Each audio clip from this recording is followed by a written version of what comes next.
The tablecloth was ivory, pressed smooth, and the centerpiece I'd spent 3 weekends sourcing from 4 different florists sat in the middle like something out of a magazine. Peonies, eucalyptus, and just enough candlelight to make the whole room feel like a dream. I stood near the entrance and let myself feel it for exactly 1 moment, the satisfaction of watching something come together because of you. Then my brother walked past me without a word, straightened his tie in the mirror by the door, and said to no one in particular, "The lighting in here is too warm." Someone should have caught that. That someone was me. I had caught everything for 11 months. My name is Nora, and from wherever you're watching this, stay with me. Because the night I gave everything to my brother's wedding was the same night I stopped giving anything to people who never deserved it. I am the older one. Not by much, 18 months, but enough that the pattern set itself early. My brother was the charming one. The one who could talk his way in or out of anything. The one who made our parents laugh at dinner while I quietly cleared the plates. It wasn't resentment, not back then. It was just the shape of things. I was the planner, the detail person. The one who remembered that dad needed his medication refilled and that mom had a dentist appointment and that the car insurance renewed in February. Being reliable became my personality before I was old enough to choose one. When my brother got engaged, I was genuinely happy for him. His now wife came into the family like a weather system, big personality, strong opinions, and a particular talent for making every room feel like it was auditioning for her approval. But she made him happy, and he was my brother, and I figured that was enough. Their engagement party was the first thing I funded without being asked.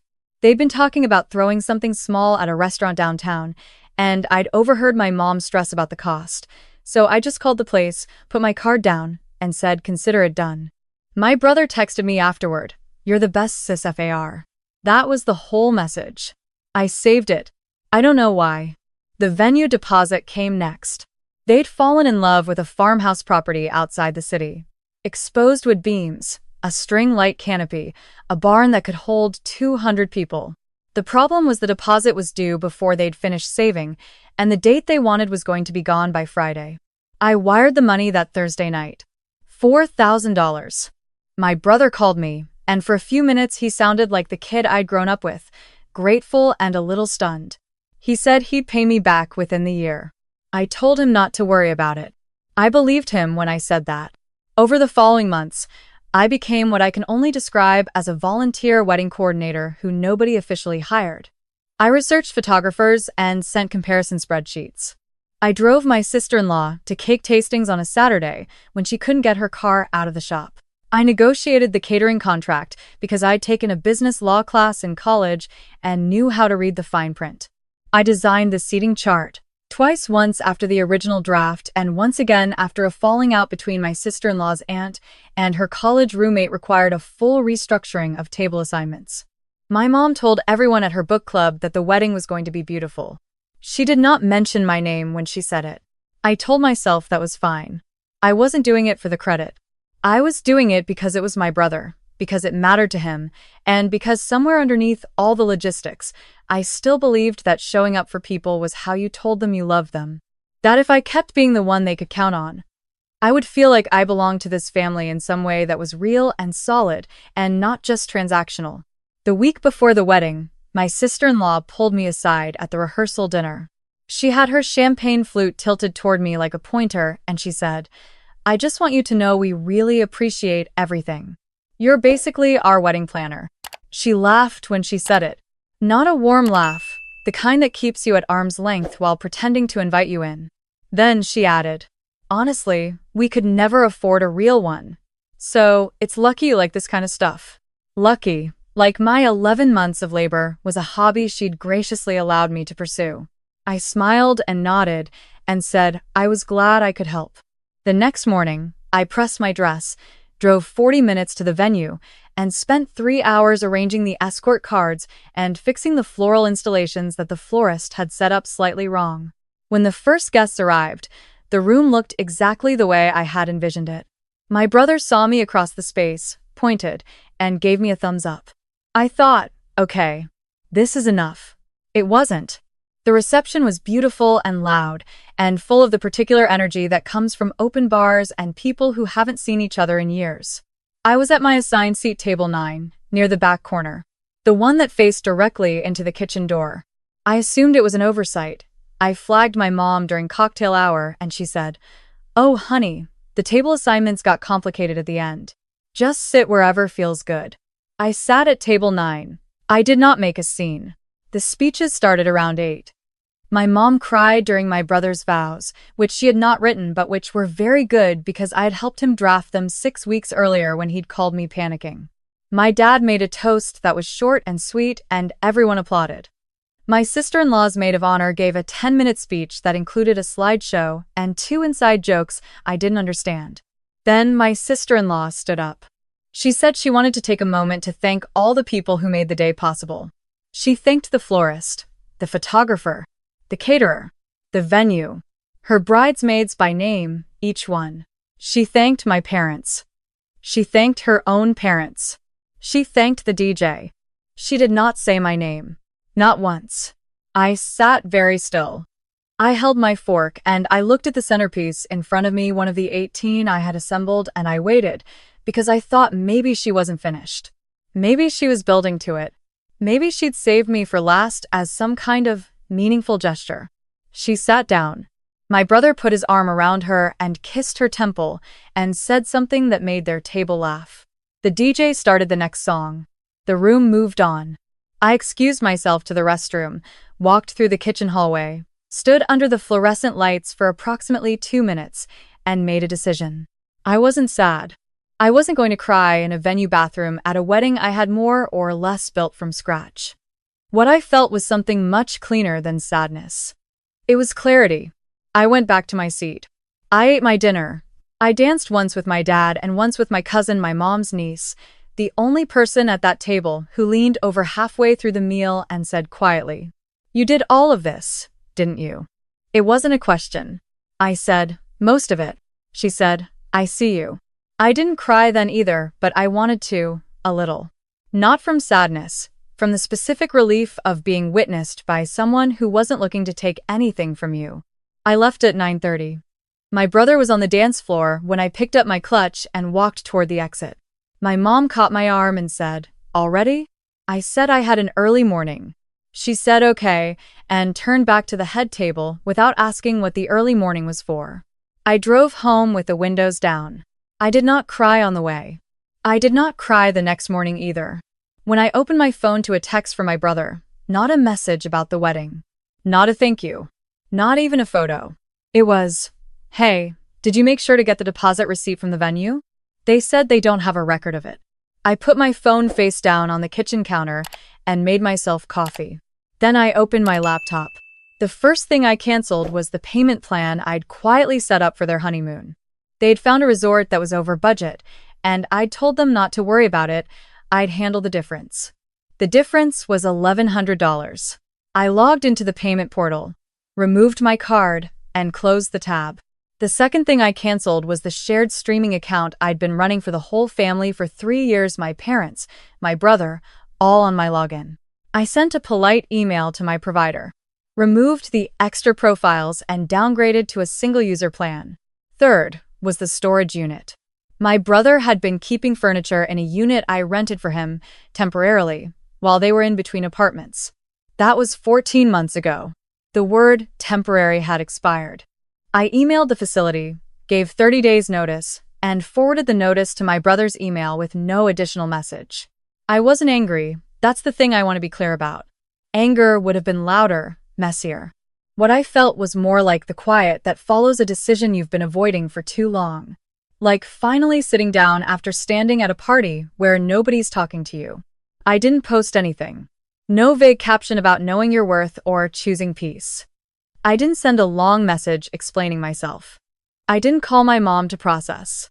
I just stopped, pulled my hands back from the machinery I'd been running in silence, and let it coast on its own momentum until it ran out. The first text came 4 days after the wedding. My sister-in-law. "Hey, the resort is saying there's a balance issue on the payment? Something about a card being removed?" I didn't answer. My brother, 2 days later. "Nora, what's going on with the storage unit? I got some notice?" I didn't answer. My mom. The following weekend. Have you talked to your brother? He seems stressed about something. Are you two okay? I answered that one. I said, we're fine, Mom. He just needs to sort out some things on his end. She sent back a thumbs up emoji. That was the end of that. The storage unit situation moved quickly. My brother called me on a Tuesday night and I let it ring, then listened to the voicemail. His voice had that particular edge it got when he didn't understand why something wasn't going the way he'd assumed it would. He said the furniture needed to stay there a little longer. He said he'd thought we'd talked about this. He said, I don't know why you're making this weird. I hadn't made anything weird. I'd made something clear. Those are different things, and the fact that he couldn't tell them apart said more than any conversation we could have had. I didn't call back. My cousin, the one from the wedding, the one who said I see you texted me about a week after all of this started quietly unraveling. She said she'd heard my brother was having a hard time getting some things straightened out. She said she'd also noticed, at the wedding, what I had built and what had gone unacknowledged. She said, you okay? I said, yeah. Honestly, better than I've been in a long time. She called me instead of texting back. We talked for an hour. She didn't tell me I should reach out to my brother. She didn't say family is family. She just listened, and at the end, she said, the thing about people who only notice you when you stop showing up, they never actually saw you. They just saw what you were doing for them. I wrote that down. I read it back a few times. She was right. About 3 weeks after the wedding, my mom sat me down at her kitchen table during what had been sold as a casual Sunday lunch, but clearly had an agenda. She had that particular posture she uses when she's trying to seem relaxed but has prepared talking points. She poured us both tea, waited until I had my mug in my hand, and then said, I want to talk about what's been happening with your brother. I said, okay. She said, he's hurt, Nora. He feels like you've pulled away. I let that sit there for a moment. Then I asked, did he mention why he thinks that might be? She said he thought I was upset about the wedding, but that things got so hectic at the end, and the speeches ran long, and there was so much going on. And I had to understand that planning a wedding was overwhelming. I said, I know. I was there for all of it. She paused.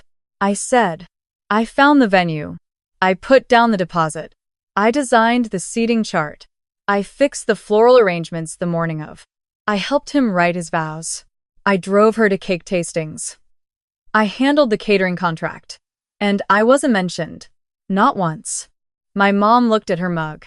She said, I'm sure it wasn't intentional. I said, maybe not. But I was also seated at table 9, by the kitchen, while people who RSVP'd 3 weeks late got better seats. And none of that was mentioned either. And nobody asked how I was doing. And the first text I got after the wedding was about a deposit receipt. She was quiet for a long time. Then she said, you could have said something. You could have told them how you felt. And I understood then that this was where the conversation was always going. Back to me, back to what I could have done differently.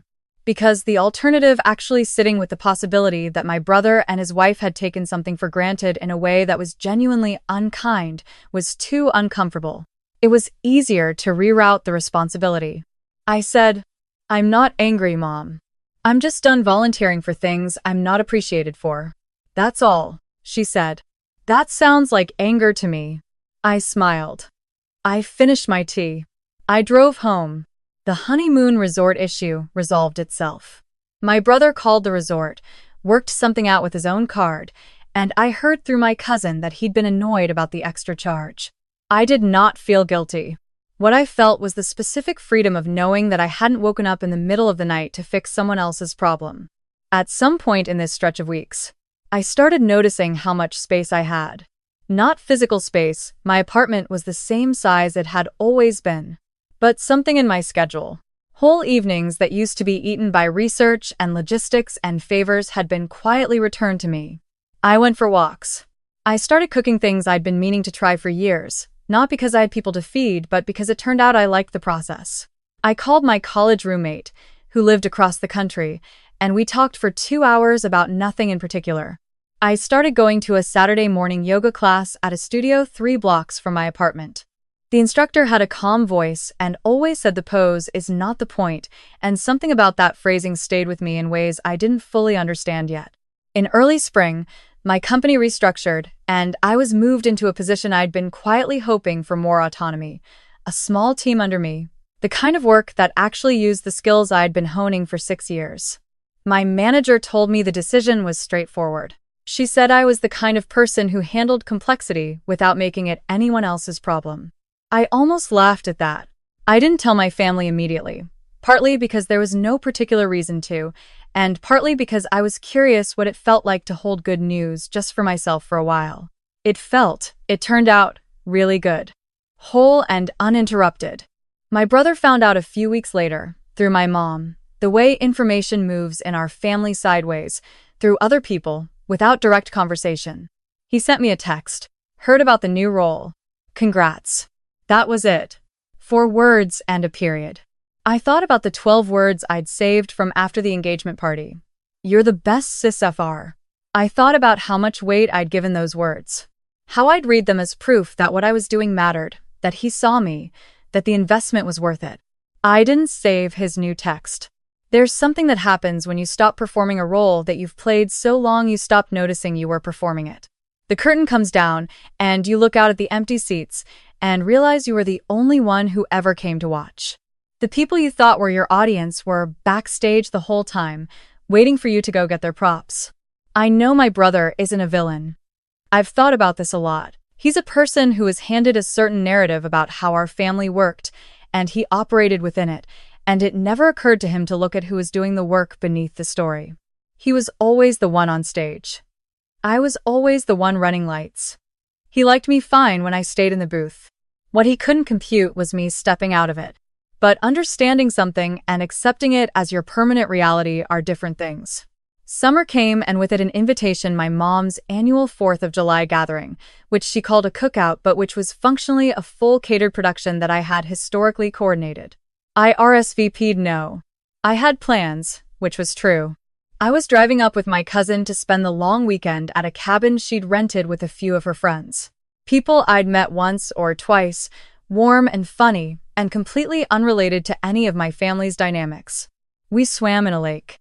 We ate food we'd bought at a farmer's market an hour outside the city. One night we built a fire and sat around it until the sky got fully dark, and my cousin raised a beer in my general direction and said, "To getting your life back." I clinked her bottle with mine. I didn't feel the absence of my family. Not even a little. That might sound cold when I say it directly, but it wasn't cold, it was honest. Grief is the proof of loss, and I hadn't lost something I still wanted. What I'd lost was the version of myself who kept pouring into a vessel that had no bottom, who kept showing up for people who noted her absence only when it cost them something. That version of me, I didn't miss. My mom and I have a relationship now that is polite and occasional. She calls on birthdays and I answer. We have lunch sometimes and talk around the things we've already said. She has not apologized, exactly. But she has stopped trying to shuttle me back into proximity with my brother and sister-in-law, which I think is its own kind of acknowledgement. My brother and I exchange maybe 6 texts a month. They are functional. Holiday greetings. Occasional news. He does not ask me for favors, and I do not offer them, and there is a kind of clarity in that exchange that I find I don't mind. My sister-in-law posted a reel last fall, a cute recap of their first year of marriage.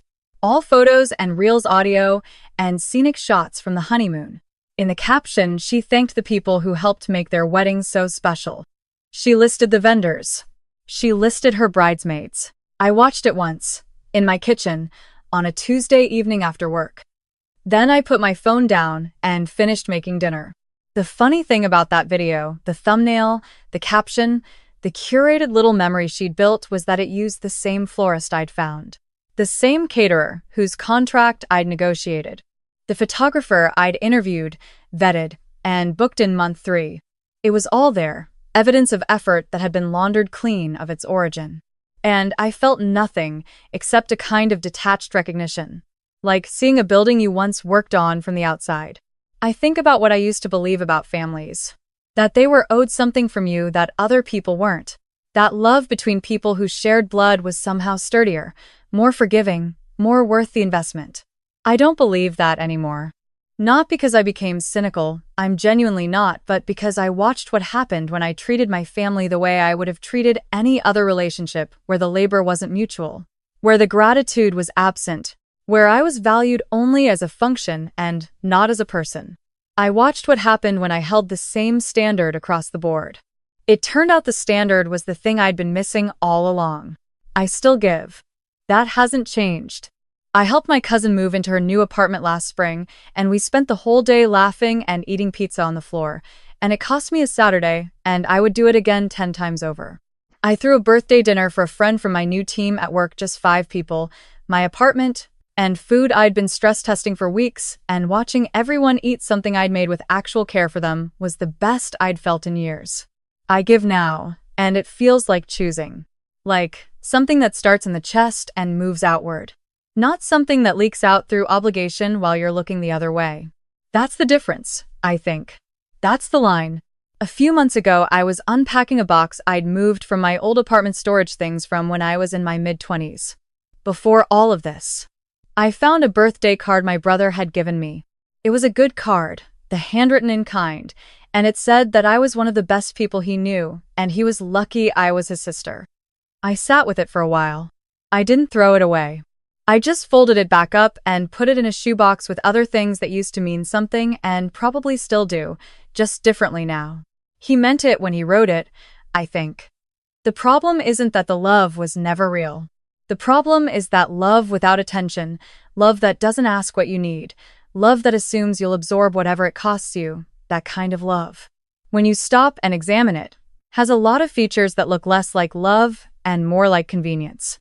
I don't say that to be cruel. I say it because I spent a long time being very confused about why something that was supposed to feel like being loved felt, instead, like being used. The answer, when I finally let myself look at it, was not complicated. I made my own Thanksgiving this year, first time in my 31 years of life. Just me and my cousin, her partner, 2 friends from work, and a neighbor who had nowhere to be and made everyone laugh at the table for 3 hours straight. I cooked for 2 days. I made a pie from scratch with a crust I had to attempt 3 times before it came out right. My cousin brought a dish her grandmother used to make and put it in the middle of the table and said it was for everyone who taught us how to feed people, even when we didn't know how to feed ourselves. I didn't fully understand what she meant until I was doing the dishes at the end of the night, listening to everyone still talking in the living room, and I realized I hadn't checked my phone in 6 hours. That I had not been waiting for anyone to notice me. That the room was full because of something I'd built, and the people in it were exactly the people I'd chosen, and not one of them expected me to stay small so they could feel large. I hung a print above my desk a while back. 4 lines I'd written in my journal the night I got home from my brother's wedding. Before any of the rest of it. Before the canceled payments and the 30-day notice, and the slow unwinding of all that infrastructure I'd spent years building for people who didn't see it. It says, "They gave me the corner table. I gave them everything. I didn't make a scene. I just stopped coming back." I read it every morning. Not from bitterness. As a reminder, you can give endlessly, graciously, brilliantly. You can be the one who remembers and plans and shows up and fixes and funds and holds the whole thing together from the inside. And someone can still look you in the eye at the table you set and not say your name. When that happens, there is a choice.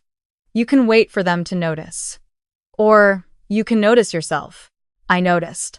And the life I've built from that moment on the one where I am seen by people who chose me as clearly as I chose them is worth more than every deposit, every spreadsheet. Every Saturday morning I spent making someone else's dream look beautiful. They had the wedding of their dreams. I just finally woke up.